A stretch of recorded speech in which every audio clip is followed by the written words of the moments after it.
Assalamualaikum warahmatullahi wabarakatuh. Kembali lagi dengan Budia. Oke, hari ini kita masih di tema 3, subtema 1, pembelajaran 5 dan 6. Seperti biasa, sebelum kita mulai pembelajaran, alangkah baiknya kita berdoa terlebih dahulu. Agar apa? Agar ilmu yang kita pelajari ini bermanfaat dan barokah untuk kedepannya. Berdoa di tempat dimulai, berdoa selesai. Oke, silakan kalian siapkan buku paketnya, alat tulisnya, dan buku tulisnya. Kita langsung belajar. Hari ini kita akan belajar apa saja ya. Yang pertama adalah kok ini yang pertama? Ya nggak apa. Yang pertama adalah mengetahui macam pembentuk benda. Jadi itu sebuah benda itu bisa dibentuk dengan bahan baku apa saja. Yang kedua, mengetahui makna musyawarah. Yang ketiga, mengetahui satuan ukuran panjang. Yang selanjutnya adalah mengubah satuan meter ke sentimeter, begitupun sebaliknya. Oh, itu malah yang pertama. Tadi yang pertama yang ini ya. Dan memahami apa itu mikrometer sekrup. Karena kemarin tuh pas di tugas yang pembelajaran 3 dan 4, ya benar 3 dan 4 tuh ada dia minta untuk mengukur salah satu benda itu pakai apa. Oke, kita lanjut ke slide berikutnya. Mikrometer sekrup. Apa itu mikrometer sekrup? Nah, sebelum Budia jelasin apa itu fungsinya, penggunaannya seperti apa, ditujukan untuk apa, kita akan lihat dulu wujudnya seperti apa. Wujudnya itu seperti ini. Nah, kalau dari gambar kelihatannya besar, tapi sebenarnya adalah alatnya tuh kecil. Nggak percaya Budia, masa alatnya kecil sih? Ya, kita lihat ya di slide berikutnya. Fungsinya buat apa sih? Nah, fungsinya itu sebelum ke wujud sesungguhnya ya, Budia tuliskan dulu fungsinya. Ganti warna dulu. Fungsinya tentu untuk mengukur.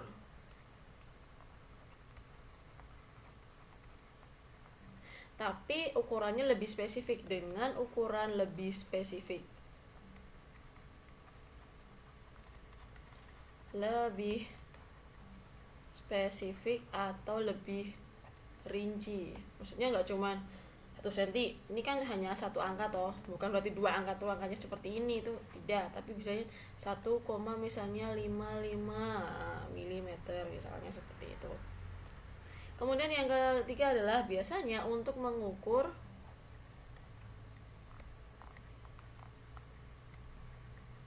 dimensi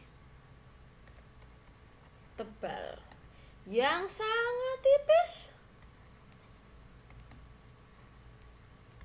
atau diameter.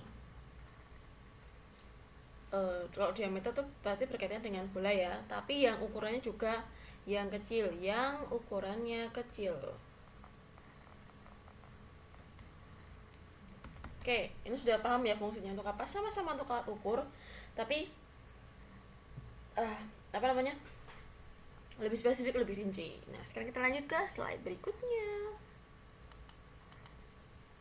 Besar mikrometer sekrup atau ukuran, gambaran ukuran dari mikrometer sekrup itu seberapa sih? Tada. Nah, ini adalah jari orang dewasa, kemudian dipegangi seperti itu. Berarti kan kira-kira ini cuma setelapak tangan orang dewasa, setelapak tangan bapak ibu kalian toh. Bentar. Nah, nih cuma segini. Nah, kebetulan ini yang diukur adalah mungkin ada satu umur paut ini. Nah, bayangin ukurannya sekecil ini. Berarti apa? Berarti benda yang diukur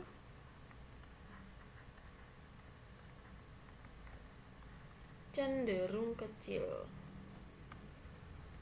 Nah, kemarin itu tuh di tugas yang sebelumnya yang suruh mengukur benda-benda, itu tuh yang dimaksudkan dengan alat apa saja, itu tuh pakai apakah meteran saku atau meteran pita atau mistar biasa. Jadi nggak ada pilihan ini, tapi ya itu salah Budia sih. Budia nggak menjelaskan bahwasanya memilih dari 3 alat ukurnya. Oke, kita lihat ke slide berikutnya. Silakan kalian buka buku halaman 41-42. Jadi itu tadi sekilas tentang mikrometer sekrup. Oh iya, mikrometer sekrup ini itu akan kalian pelajari. Sebentar. Mana ini? Go to slide. Nah, Itu kan kalian praktek itu SMA kelas 10. Jadi pas kalian masuk SMA pertama kali itu di mata pelajaran fisika, itu kan akan belajar praktek menggunakan alat ukur ini for the first time in your life. Jadi kan akan pertama kali melihat benda ini itu pas SMA. Begitu ya. Nah, silakan kalian buka buku paketnya halaman 41 sampai 42. Di situ tuh sudah ada teks dimana kalau bahan kaca itu untuk bikin apa, logam itu untuk apa, karet itu untuk apa, kayu untuk apa, aluminium untuk apa, plastik untuk apa. Nah sekarang kita akan sebutkan ya. Bentar. Kalau bahannya kaca, kira-kira tuh dibuatnya apa? Ada gelas, ada botol, ada piring. Sifat dari kaca tuh apa? Dia kedap air. Kedap air tuh maksudnya apa? Anti rembesan air. Tapi Bu, kok ini gelas di rumahku ini buat taruh air merembes? Biasanya karena pecah. Tapi ketika gelasnya posisi itu masih bagus, tidak ada retakan dimanapun, itu akan kedap air atau anti air. Makanya biasanya kaca itu untuk menaruh sesuatu yang cair. Oke, sekarang kita masuk ke logam. Logam biasanya buat bikin apa sih? Ada sendok, ada garpu, ada apa? Bahan mobil, dan masih banyak lainnya. Kemudian karet. Karet tuh biasanya untuk bikin apa? Yo, kira-kira ban. Apalagi kira-kira pelapis kabel. Bisa dibayangkan kan kalau misalnya kabel itu tidak dilapisi dengan bahan yang berasal dari karet, itu biasanya atau pasti akan menyalurkan listrik, makanya harus dilapisi dengan karet. Ada juga untuk pelapis sotil. Nah ini misalnya sotil buat masak. Nah itu biasanya gagang di sini kan biasanya terbuat dari, kalau nggak plastik, karet ataupun kayu. Biar apa? Dia tidak menghantarkan panas. Kemudian yang kayu ini biasanya untuk apa? Untuk mebel, untuk tempat tidur, lemari. Kalau ini banyak ya fungsinya. Aluminium. Nah sekarang untuk rumah-rumah zaman sekarang itu mereka menggunakan kusen itu malah biasanya dari aluminium. Kusen itu apa tuh Bu Diah? Nah ini loh, bagian gawang pintu beserta pintunya itu zaman sekarang malah rata-rata mereka menggunakan bahan aluminium. Kenapa? Karena aluminium itu anti rayap, kuat, dan ringan. Walaupun dia ringan tapi dia kuat. Kuat dari apa ya? Kuat dari rayap ini. Sedangkan kayu dia awet tapi tidak tahan dengan rayap. Dan kalau terbakar itu, kalau kayu pasti habis. Sedangkan kalau aluminium itu tidak habis tapi biasanya membuat yang di dalam itu lebih panas. Kemudian kita lanjut ke plastik. Plastik mah banyak, ada botol. Oh ya, ini aluminium tuh buat bikin kusen pintu, jendela, dan rak piring. Rak piring di rumah kalian kalau yang dari aluminium warnanya putih gitu, itu juga dari aluminium. Plastik dari botol, buat botol, terus buat apa lagi? Kantong makanan, banyak macamnya. Oke, kita lanjut ke slide berikutnya. Oke, sekarang kalian buka bukunya halaman 45. Hari ini kita akan bahas tentang musyawarah. Itu ada pertanyaan. Sebelumnya, apa itu musyawarah? Udah, terus di mana ya? Di sini ya. Oke. Musyawarah adalah kegiatan yang dilakukan untuk mencapai kesepakatan. Ada kata-kata kesepakatan atau mufakat. Oke, udah hapus dulu nih ya.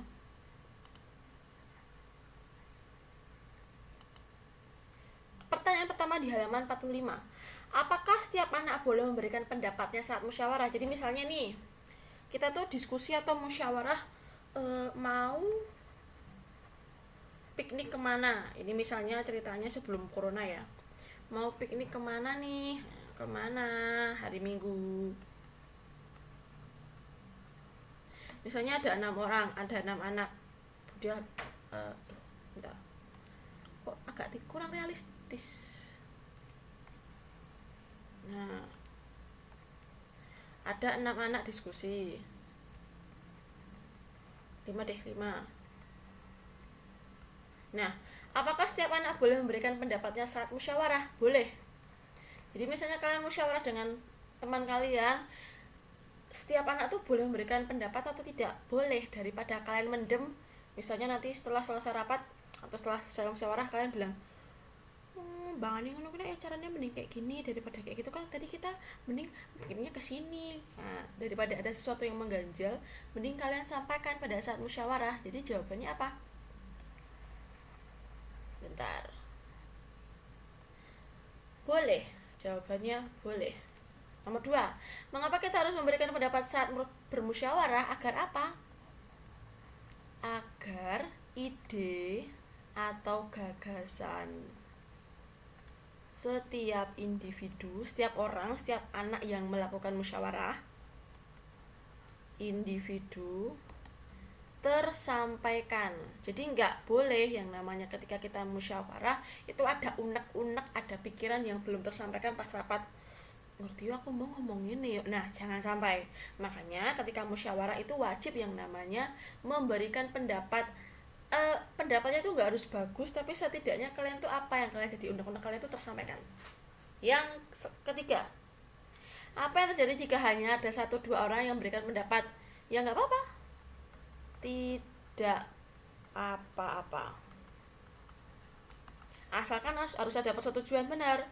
Misalnya nih Bunda ditanyain, kamu mau ngasih pendapat atau enggak kok, beneran nggak ada unek-unek. Ditanyain dulu lagi, oh ternyata nggak ada unek-unek, oh yaudah berarti nggak apa-apa ya, ini deal ya, ini dipastikan lagi gitu ya, tidak apa-apa. Jadi misalnya ketika ada hanya 2 suara, 2 orang maksudnya yang memberikan pendapat, it's okay, yang penting yang lain juga sudah setuju. Oke? Asalkan itu tadi ya, beneran nggak apa-apa, beneran nggak ada unek-unek yang ingin disampaikan, itu ditanyain lagi. Nomor 4, apakah kita boleh memaksakan pendapat saat musyawarah? Mana nih pulpennya? Udah kok hilang. Misalnya nih, pokoknya aku pengennya piknikan neng Gembira lo kok. Misalnya seperti itu. Pokoknya gelem ra gelem ya dapetnya neng Gembira lo kok nganggo motor nganggo mobil dhewe-dhewe. Apa misalnya pakai bus bareng-bareng. Misalnya seperti itu. Ada yang ngotot seperti itu. Pertanyaannya kan, apakah kita boleh memaksakan pendapat saat musyawarah? Jawabannya tentu tidak. Musyawarah itu adalah mendiskusikan hal agar mencapai mufakat atau kesepakatan. Kalau misalnya memaksakan pendapat, itu namanya tidak musyawarah. Ya. Nomor 5. Teruskan pengalamanmu saat tentang musyawarah. Apakah menurutmu musyawarah sudah berjalan lancar? Karena kita kan lagi musim pandemi ya, jadi biasanya mungkin pengalaman ini agak kurang. Semoga kita besok udah PTM, jadi kita akan mencoba belajar tentang musyawarah. Oke?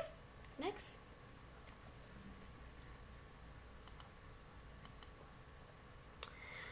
Selanjutnya kita akan belajar tentang satuan panjang. Silahkan kalian buka buku paketnya halaman 46. Nah, di sini ada 2 anak yang bercerita. Yang pertama nih, ini Siti ya. Meter, sentimeter, dan milimeter adalah satuan panjang. Apakah kamu dapat mencari hubungan antara satuan meter, sentimeter, dan milimeter? 1 meter sama dengan titik-titik sentimeter, 1 meter sama dengan titik-titik milimeter. Kita cari tahu jawabannya. Silahkan kalian buka bukunya halaman 47. Di sini langsung ada contoh soal. Ini meteran sakunya, ini dipakai untuk mengukur pita. Iya. Nah, ditemukan satuannya segini, hasilnya segini. 5M 30 cm atau dibaca 5 meter lebih 30 cm. Terus kemudian ada pertanyaan. Berapakah panjang pita dalam satuan senti? Padahal di sini satuannya berbeda. Biar nggak bingung, ini Bu Diah kan belajarnya step by step dulu ya. Kita lanjut ke slide berikutnya. Oke, kita mulai dengan tangga satuan panjang dulu ya, biar kalian tahu. Kemarin kita udah sedikit Bu Diah jelaskan bahwa yang namanya satuan panjang itu dimulai dari yang pertama kilometer, hektometer, dekadam, meter, desimeter, sentimeter, milimeter. KM itu artinya kilometer, hektometer itu HM itu artinya hektometer, dam itu artinya dekameter, meter artinya M artinya meter, DM artinya desimeter, CM artinya sentimeter, MM artinya milimeter. Nah, tapi hari ini kita akan fokus ke satuan yang ini, yang mudah lingkari.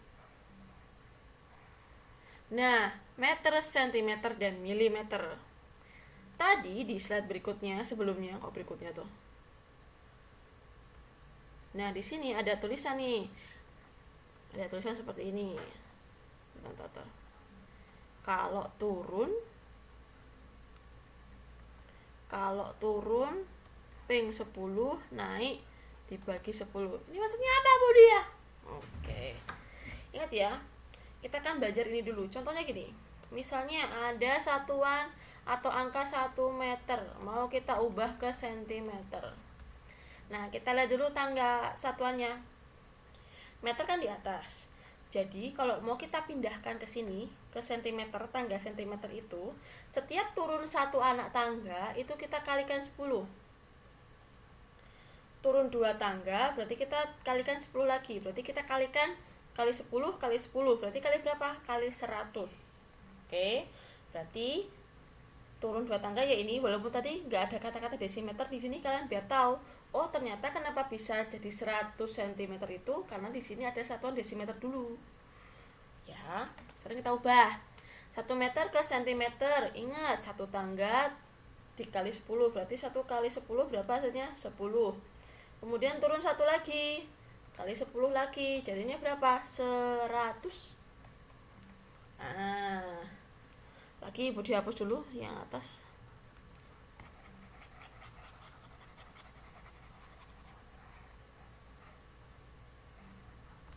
Contoh ini misalnya Bu Diah 15 meter. Mau Bu Diah jadikan sentimeter. Di sini ya. Gampangnya gini deh. Turun 1 tangga tambah 01. Turun 1 tangga lagi tambah 01. Jadi kalau 2 tangga, nolnya tambah 2.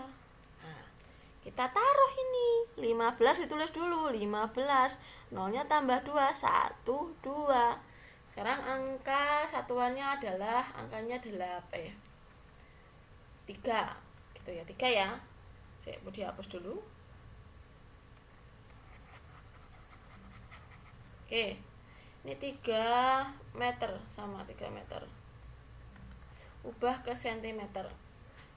Ingat, meter ke sentimeter turun berapa tangga? 1, 2. 1 tangga tambah 01, 2 tangga tambah 01 lagi. Berarti total turun 2 tangga. Berarti nolnya tambah berapa? Tambah 2. Kita tulis dulu angka 3 di sini. Tambahkan nolnya berapa tadi? 3. Oke. Jelas ya sampai sini. Kita mulai ke soal berikutnya. Oke. Kita coba mengubah satuan dari meter ke sentimeter. Misalnya di sini ada 21, terus juga ada 10, ada 20. Oke? Meter ke senti.